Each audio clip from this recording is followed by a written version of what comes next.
Ayan ang aking lulutuin. Madaling lutuin. At saka isang itlog. Ayan. Yeah. Lagyan na rin natin itong ating sibuyas. Ayan mga friend. Lagyan na natin yung ating sardinas. Ayan.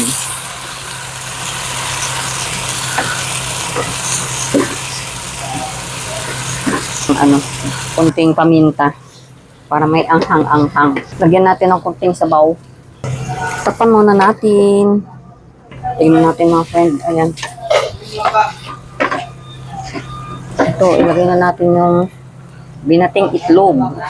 Ilagay na rin natin itong daw ng sibuyas saka lara.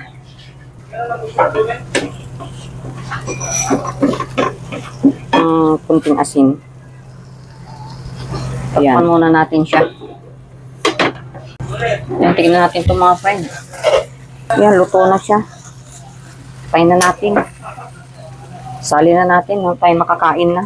Ito na yung ating sardinas. Sardinas with egg. O, diba?